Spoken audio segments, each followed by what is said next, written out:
विद्यार्थियों, इस वीडियो में हम देखेंगे कक्षा 8 से अध्याय 5 पौधों एवं जंतुओं का संरक्षण। इस अध्याय के अभ्यास में दिए गए सभी प्रश्नों के उत्तर। इस अध्याय के अभ्यास में जो प्रश्न दिए गए हैं उन सभी के उत्तर एक एक करके हम देखेंगे। आपको उत्तर सरल और सहज रूप में प्राप्त होंगे जो आपको परीक्षा में बहुत ही काम आने वाले हैं। तो हम देखते हैं इस अध्याय का पहला प्रश्न और उसका उत्तर। अभ्यास का पहला प्रश्न दिया है रिक्त स्थान के रूप में। रिक्त स्थानों की उचित शब्दों द्वारा पूर्ति कीजिए। यहाँ रिक्त स्थान दिए गए हैं, किस रिक्त स्थान में आपको क्या पूर्ति करनी है वह भी यहाँ पर आपको जो कलर में दिखाई दे रहा है इस प्रकार से आप रिक्त स्थान की पूर्ति करेंगे। जैसे हम पहला वाक्य देखते हैं, वह क्षेत्र जिसमें जंतु अपने प्राकृतिक आवास में संरक्षित होते हैं वन्य प्राणी अभ्यारण्य कहलाता है। दूसरा वाक्य है, किसी क्षेत्र विशेष में पाई जाने वाली स्पीसीज विशेष क्षेत्रीय प्रजाति कहलाती है। अगला वाक्य है, प्रवासी पक्षी सुदूर क्षेत्रों से जलवायु परिवर्तन के कारण पलायन करते हैं। तो इस प्रकार से रिक्त स्थानों की हमने पूर्ति की। अब हम देखेंगे अभ्यास का अगला प्रश्न और उसका उत्तर। निम्नलिखित में अंतर स्पष्ट कीजिए। यहाँ पर हमें अंतर स्पष्ट करना है वन्य प्राणी उद्यान एवं जैव मंडलीय आरक्षित क्षेत्र में। तो इसका उत्तर हम लिखेंगे वन्य प्राणी उद्यान एवं जैव मंडलीय आरक्षित क्षेत्र में निम्नलिखित अंतर हैं। इसके लिए हम एक सारणी बना लेंगे। उस सारणी के अनुसार यहाँ पर हम अंतर लिखते हैं। एक तरफ हम लिखेंगे वन्य प्राणी उद्यान और दूसरी तरफ लिखेंगे जैव मंडलीय आरक्षित क्षेत्र। तो वन्य प्राणी उद्यान में पहला जो बिंदु होगा वह क्षेत्र है जहाँ वन्य जंतु स्वतंत्र रूप से आवास और प्राकृतिक संसाधनों का उपयोग कर सकते हैं। और जैव मंडलीय आरक्षित क्षेत्र में यह वह क्षेत्र है जहाँ वन्य जीवन पौधों और जंतु तथा उस क्षेत्र के आदिवासी पारंपरिक ढंग से जीवन यापन करते हैं। वन्य प्राणी उद्यान का उदाहरण है जैसे सतपुड़ा राष्ट्रीय उद्यान और जैव मंडलीय आरक्षित क्षेत्र का उदाहरण है पचमढ़ी जैव मंडलीय आरक्षित क्षेत्र। इस प्रश्न में चिड़ियाघर और अभ्यारण्य इन दोनों में अंतर स्पष्ट करना है, अंतर बताना है। तो इसका उत्तर चिड़ियाघर एवं अभ्यारण्य में निम्नलिखित अंतर हैं। इसके लिए भी हम एक सारणी बना लेंगे और उस सारणी में अंतर लिखेंगे चिड़ियाघर और अभ्यारण्य में क्या अंतर है। सारणी में एक तरफ लिखेंगे चिड़ियाघर और दूसरी तरफ अभ्यारण्य लिखेंगे। फिर इनमें हम अंतर स्पष्ट करते हैं, इनमें अंतर देखते हैं। चिड़ियाघर वह स्थान है जहाँ प्राणियों को कृत्रिम आवास में संरक्षित किया जाता है और अभ्यारण्य वह स्थान है जहाँ वन्य जंतु अपने प्राकृतिक आवास में किसी भी प्रकार के विक्षोभ से सुरक्षित रहते हैं। चिड़ियाघर में कृत्रिम रूप से जंतुओं या प्राणियों को आवास दिया जाता है और उनमें उन्हें संरक्षित किया जाता है, जबकि अभ्यारण्य प्राकृतिक आवास होता है जिसमें रहने वाले जंतुओं का आवास किसी भी विक्षोभ से सुरक्षित रहता है। चिड़ियाघर का उदाहरण है दिल्ली का चिड़ियाघर और अभ्यारण्य का उदाहरण है राजस्थान का सरिस्का बाघ अभ्यारण्य। इस प्रश्न में संकटापन्न एवं विलुप्त स्पीसीज में अंतर स्पष्ट करना है। तो हम देखेंगे संकटापन्न एवं विलुप्त स्पीसीज में अंतर। तो इसका उत्तर भी उसी प्रकार से लिखेंगे, संकटापन्न एवं विलुप्त स्पीसीज में निम्नलिखित अंतर हैं। इसके लिए भी हम एक सारणी बनाएंगे जहाँ एक तरफ संकटापन्न एवं दूसरी ओर विलुप्त स्पीसीज लिखेंगे। फिर हम इनमें अंतर देखेंगे। तो संकटापन्न स्पीसीज ये प्रजातियाँ विलुप्त होने के कगार पर होते हैं जिन्हें संरक्षित किए जाने की आवश्यकता है, और विलुप्त स्पीसीज ये प्रजातियाँ पृथ्वी पर मौजूद नहीं हैं। संकटापन्न स्पीसीज वो हैं जो विलुप्त होने की कगार पर हैं। यदि इनको संरक्षित नहीं किया गया तो कुछ वर्षों पश्चात यह प्रजातियाँ विलुप्त हो जाएंगी। और विलुप्त स्पीसीज वह होती हैं जो प्रजातियाँ पृथ्वी पर मौजूद हैं ही नहीं, विलुप्त हो चुकी हैं। संकटापन्न स्पीसीज के उदाहरण हैं बाघ, जंगली भैंस आदि। और विलुप्त स्पीसीज के उदाहरण हैं डायनासोर। अब कहीं भी पृथ्वी पर डायनासोर नहीं पाए जाते क्योंकि यह प्रजाति विलुप्त हो चुकी है। अगला प्रश्न है निम्नलिखित में अंतर स्पष्ट कीजिए। वनस्पति जात एवं प्राणी जात। यहाँ वनस्पति जात एवं प्राणी जात में अंतर स्पष्ट करना है। तो इसका उत्तर होगा वनस्पति जात एवं प्राणी जात में निम्नलिखित अंतर हैं। इसके लिए भी हम एक सारणी बना लेंगे और वनस्पति जात एवं प्राणी जात में अंतर लिखेंगे। तो वनस्पति जात किसी विशेष क्षेत्र में पाए जाने वाले पेड़ पौधे उस क्षेत्र के वनस्पति जात कहलाते हैं, और किसी विशेष क्षेत्र में पाए जाने वाले जीव जंतु उस क्षेत्र के प्राणी जात कहलाते हैं। वनस्पति जात अर्थात वनस्पति से उत्पन्न, प्राणी जात अर्थात प्राणियों से उत्पन्न। तो किसी विशेष क्षेत्र में पाए जाने वाले पेड़ पौधे उस क्षेत्र के वनस्पति जात कहलाते हैं, और किसी विशेष क्षेत्र में पाए जाने वाले जीव जंतु उस क्षेत्र के प्राणी जात कहलाते हैं। वनस्पति जात के उदाहरण हैं आम, जामुन, बरगद, साल इत्यादि वनस्पति जात के उदाहरण हैं। और हिरण भेड़िया, कुत्ता, बाघ इत्यादि प्राणी जात के उदाहरण हैं। अगला प्रश्न है, वनोन्मूलन का निम्न पर क्या प्रभाव पड़ता है, चर्चा कीजिए।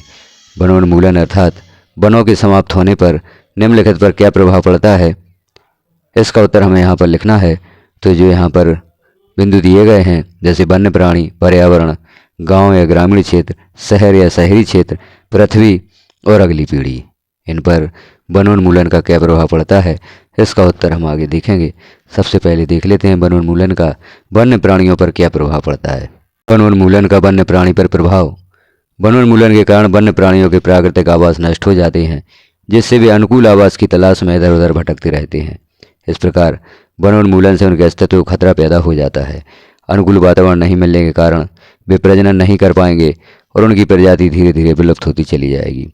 वनोन्मूलन का वन्य प्राणियों पर बहुत ही बड़ा प्रभाव पड़ता है। उनके आवास नष्ट हो जाते हैं और वह जनन भी नहीं कर पाते हैं, जिससे उनकी प्रजाति धीरे धीरे विलुप्त होती चली जाएगी। अगला बिंदु है, वनोन्मूलन का पर्यावरण पर क्या प्रभाव पड़ता है। तो वनोन्मूलन का पर्यावरण पर प्रभाव है। वनोन्मूलन का पर्यावरण पर प्रभाव बहुत ही बुरा पड़ता है। इससे हमारा प्राकृतिक संतुलन बिगड़ जाता है और प्रदूषण में वृद्धि होती है। वायु में कार्बन डाइऑक्साइड की मात्रा बढ़ने से ग्लोबल वार्मिंग के कारण पृथ्वी का तापमान बढ़ जाता है, जिसके कारण ध्रुवों पर स्थित बर्फ पिघलने लगता है और समुद्र के जल स्तर ऊंचा होता चला जाता है। तो इस प्रकार से वनोन्मूलन का पर्यावरण पर भी प्रभाव पड़ता है। इससे ग्लोबल वार्मिंग की समस्या बढ़ जाती है, पृथ्वी का तापमान बढ़ जाता है। जब पृथ्वी का तापमान बढ़ जाता है तो ध्रुवों पर स्थित बर्फ पिघलने लगती है और समुद्र का जल स्तर बढ़ने लगता है। इससे तटीय क्षेत्र डूब जाते हैं। इसके अलावा पर्यावरण हमारे रहने के अनुकूल नहीं रहता है। तो यहाँ हम देख रहे हैं पर्यावरण पर क्या प्रभाव पड़ता है। ग्लोबल वार्मिंग, समुद्र के जल का स्तर का बढ़ना, समुद्र के तटीय क्षेत्र डूब में आ जाना। अब हम देखते हैं वनोन्मूलन का गांव या ग्रामीण क्षेत्र पर क्या प्रभाव पड़ता है। तो वृक्षों की कटाई से मृदा अपरदन अधिक होता है। मृदा की ऊपरी परत के हट जाने से ह्यूमस की कमी हो जाती है, जिससे उपजाऊ भूमि का अभाव होने लगता है। इसके अलावा वनोन्मूलन से मृदा की जल धारण क्षमता काफ़ी कम हो जाती है। इन सब का सीधा प्रभाव कृषि पर पड़ता है और कृषि पैदावार काफ़ी कम हो जाती है। तो वनोन्मूलन से हम यहाँ पर देख रहे हैं मृदा अपरदन अधिक होता है, मिट्टी से ह्यूमस हट जाता है, उसकी कमी हो जाती है और कृषि की पैदावार भी कम हो जाती है। चूँकि ग्रामीण अर्थव्यवस्था कृषि पर निर्भर रहती है, इसलिए वनोन्मूलन का ग्रामीण क्षेत्र पर बहुत बुरा प्रभाव पड़ता है। वनोन्मूलन का शहर या शहरी क्षेत्र पर प्रभाव यहाँ पर हम देखेंगे। शहरी क्षेत्र पर वनोन्मूलन का सबसे अधिक प्रभाव प्रदूषण का होता है। वाहनों और कारखानों से निकलने वाले धुएं से शहर की वायु अत्यंत विषैली हो जाती है। वृक्षों की कटाई से प्रदूषण की स्थिति और अधिक खतरनाक हो जाती है, जिससे लोगों के स्वास्थ्य पर बुरा प्रभाव पड़ता है। चूँकि वन पर्यावरण को शुद्ध करते हैं और यदि वन नहीं रहेंगे तो प्रदूषण का खतरा और अधिक बढ़ जाता है। अगला बिंदु है वनोन्मूलन का पृथ्वी पर प्रभाव। पृथ्वी पर वृक्षों की उपस्थिति के कारण ही यह सभी जीवों के रहने के लिए एक अनुकूल स्थान है, परंतु वनोन्मूलन से पृथ्वी की पर्यावरण बुरी तरह नष्ट हो जाएगी। वृक्षों के कारण ही पृथ्वी का पारिस्थितिकी तंत्र संतुलित रहता है। वनोन्मूलन के कारण समय पर एवं सही मात्रा में वर्षा नहीं होती है। तो इस प्रकार से वनोन्मूलन का पृथ्वी पर भी प्रभाव बहुत अधिक पड़ता है। जैसे हम यहाँ देख रहे हैं कि पृथ्वी पर वृक्षों की उपस्थिति के कारण ही यह सभी जीवों के रहने के लिए अनुकूल है। यदि वृक्ष नहीं होंगे तो पृथ्वी भी जीवों के लिए रहने के अनुकूल नहीं रहेगी। अब हम देखेंगे वनोन्मूलन का अगली पीढ़ी पर प्रभाव। तो वनस्पति के कारण ही इस पृथ्वी पर जीवन संभव है। अगर पृथ्वी पर वन होंगे तभी यहाँ हमारा अस्तित्व हो सकता है। मनुष्य तेजी से जंगलों को साफ कर रहा है, जिससे हमारी अगली पीढ़ी असुरक्षित हो रही है। अगली पीढ़ी के लिए प्रदूषण युक्त वातावरण होगा, जहाँ जीवन अत्यंत कठिन होगा। तो सबसे बुरा प्रभाव जो पड़ेगा वनोन्मूलन का, वह अगली पीढ़ी पर पड़ेगा, क्योंकि वनस्पति के कारण ही इस पृथ्वी पर जीवन संभव है। अगर पृथ्वी पर वन होंगे तभी यहाँ हमारा अस्तित्व हो सकता है। और मनुष्य जिस तेजी से जंगलों को साफ कर रहा है, इससे अगली पीढ़ी असुरक्षित हो रही है और अगली पीढ़ी के लिए प्रदूषण युक्त वातावरण होगा, जहाँ जीवन अत्यंत कठिन होगा, क्योंकि प्रदूषण युक्त वातावरण में जीवन संभव नहीं होगा। अगला प्रश्न है जिसमें कुछ वाक्य दिए गए हैं, प्रश्न दिए गए हैं। क्या होगा यदि हम वृक्षों की कटाई करते रहें? तो इसका उत्तर होगा वृक्षों की कटाई से निम्नलिखित परिणाम होंगे। वायु में कार्बन डाइऑक्साइड की मात्रा में वृद्धि होती है, पृथ्वी की तापमान में वृद्धि होती है, जिससे ग्लोबल वार्मिंग कहा जाता है।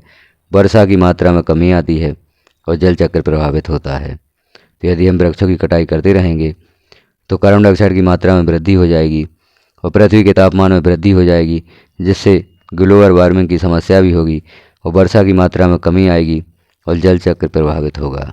वनों की कटाई से मृदा अपरदन होता है जो भूमि को बंजर बनाता है। आवास के नष्ट होने से वन्य प्राणी विलुप्त होते चले जाते हैं। इसके अलावा अन्य पर्यावरणीय समस्याएं पैदा होती हैं। तो इस प्रकार यदि वन लगातार कटते जाते हैं तो यह समस्याएं पैदा हो सकती हैं। क्या होगा यदि किसी जंतु का आवास बाधित हो? तो इसका उत्तर होगा, जंगलों में मानवीय गतिविधियों से जंतु का आवास बाधित होता है, अतः जंतु सुरक्षित आवास की तलाश में इधर उधर भटकते रहते हैं। ऐसी स्थिति में जंतु प्रजनन क्रिया नहीं कर पाते और उनकी प्रजाति धीरे धीरे लुप्त होती चली जाती है। तो किसी जंतु का आवास बाधित होगा तो यह समस्याएं पैदा होगी।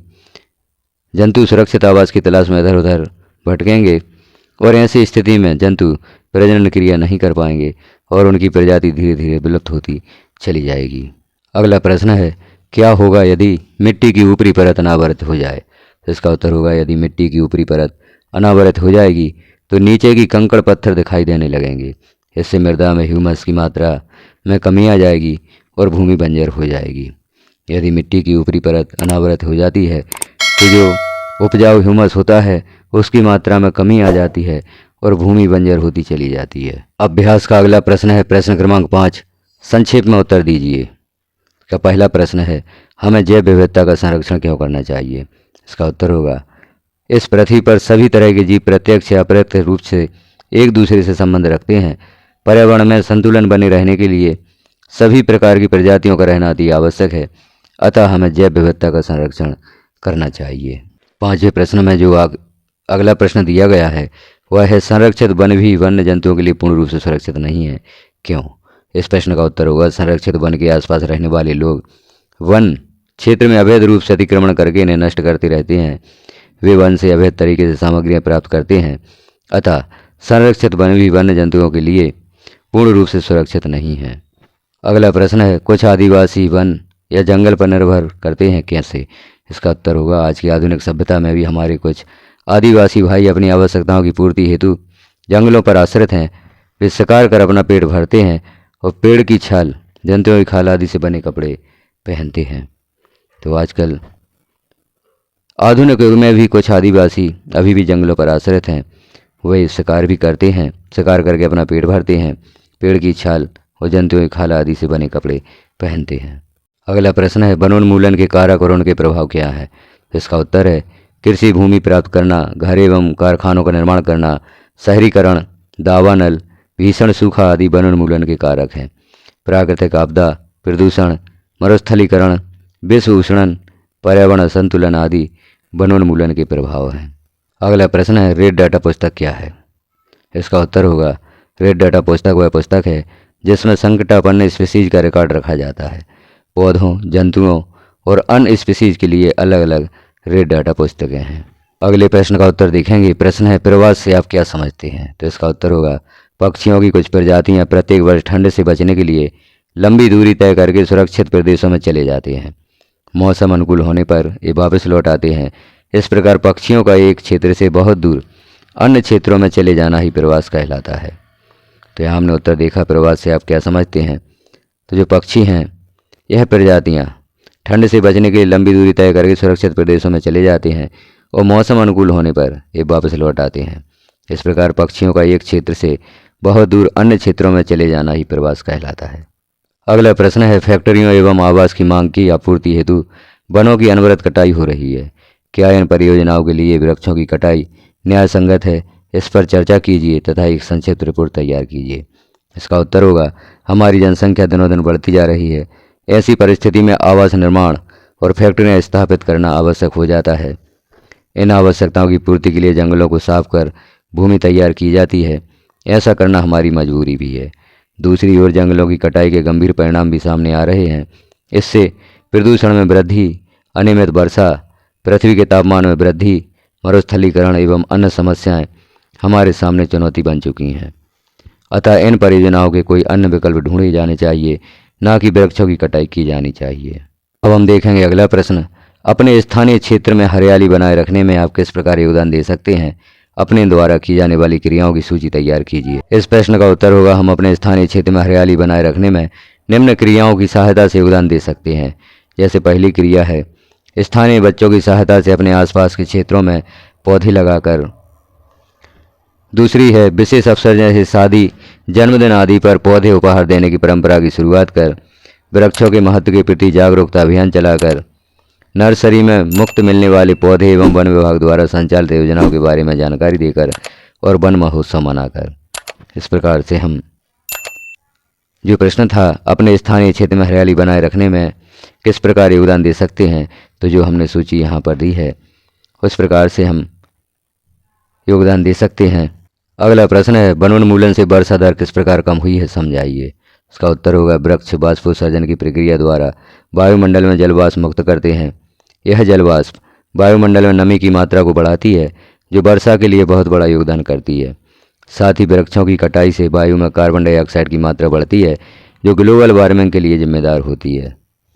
ग्लोबल वार्मिंग में पृथ्वी के तापमान में वृद्धि होती है जो वर्षा पैटर्न को प्रभावित करती है।